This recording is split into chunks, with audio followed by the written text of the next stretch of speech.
大家好，今天要来介绍关于如何使用 NiceHash 的 Miner 来帮我们挖矿。加密货币水涨船高，我们有许多的玩家也借由显卡来挖矿，但是对于不会调整电脑一些显卡参数的玩家们，我们这里提供了一个简便的方法。当然，这不是最佳的方法。之前我们 blog 里面有提到过，可以使用官方的软体来调整参数。这里我们使用艾维克的官方超频软体，我们将功耗锁在于65%，也就是我们最多只会使用到我们最高功耗的65%。调整完之后，再将风扇固定为80% 的固定转速。当然，如果要温度更低的话，也可以使用90%、100% 都可以。不过，显卡在长时间的极限运作下，相对的寿命也会减少。我们这里以 NVIDIA 3080的手算力版本来做一个示范。调整完显卡的功耗限制之后，以及将风扇固定在高转速的状况下，避免显卡温度过高，我们就可以打开 NiceHash 的 Miner。初次进来的话，你可能需要设定 NiceHash 的钱包位置，我们这里就不再详细说明。详细的设定方式，请参照官方网站的教学。设定完之后，初次的进入通常会有一个 benchmark， 这个 benchmark 会根据你所选择的演算法来做一个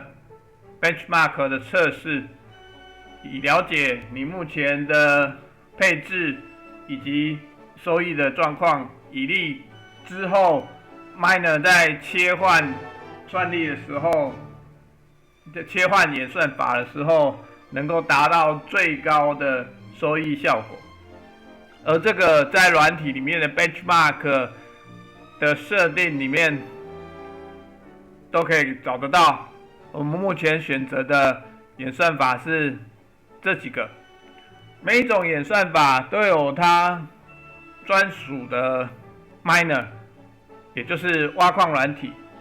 我们可以从 plugin 这里来选择。当然，部分的 miner 是有支援多种演算法的，这个就不在我们这次的介绍之中。基本上我们就选择好演算法之后，选择好 miner 之后，让 NiceHash 的 miner 来帮我们自动选取最佳的演算法。可以看到，目前它侦测到我们系统有一张显卡，有一个 CPU。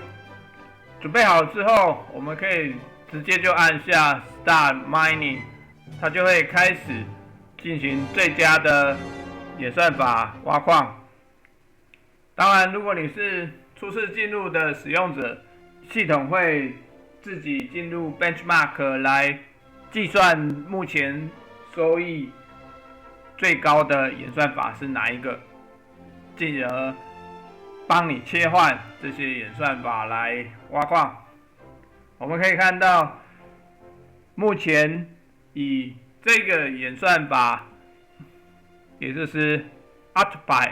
这个演算法，目前每天可以挖 3.18 美元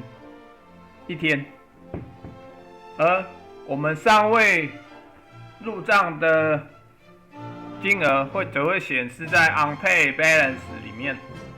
也就是我们目前已经花了0.26块的美元。我们也可以直接点选 App 上面的 View Stats Online， 它会直接将我们导到 NiceHash 网站的挖矿界面。我们可以看到，目前我们工作中的矿机有1台，而目前我们使用的算法是 Octopi，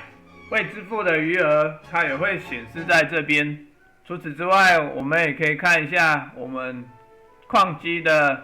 过去的挖矿的历史记录。我们也可以看到这平均的收益是多少。当然，在 NiceHash 的官方网站里面，我们也可以直接从这里进行停止挖矿，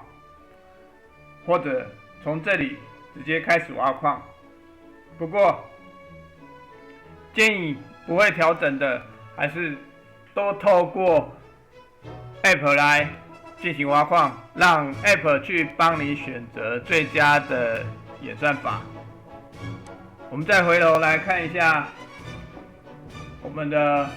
艾维克官方超频软体，我们可以看到目前的温度的状况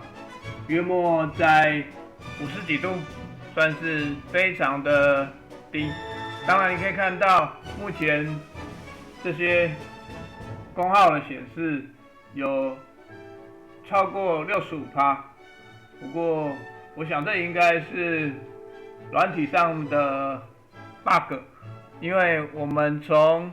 挖矿软体上面就可以看得到，目前的功耗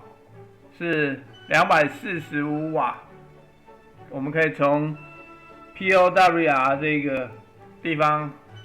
看得到，艾维克的3080大约300多瓦，接近400瓦。我们使用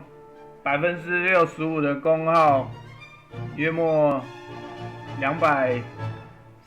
瓦左右，算是一个非常正常的数值。当然，你如果有多张的显卡，在 App 上面的 Device 这一页都会一并列出来，你可以选择你要哪几张来进行挖矿，甚至于你要把 CPU 也加入挖矿这个行列也可以。不过我们这边是暂时的将它 disable 的。我们从控制台可以看到，我们3080这张显卡每天可以挖到接近3块钱美金的收益。当然，这一个收益是不算电费的，电费的话要自行计算，或者是你要到网络上有各种不同的演算法计算器，可以来帮你计算实际上的收益有多少。对于一个不会操作电脑或者是对电脑不熟悉的使用者来说，如果要进行挖矿，这个最简单的方式，我们今天已经提供给大家参考，算是众多的不同方法之中，我们提供了其中的一种。以上就是我们今天要介绍的关于使用 NiceHash 这个挖矿软体来进行挖矿。如果有帮助到你，请帮我们在影片的右下角点选订阅，谢谢。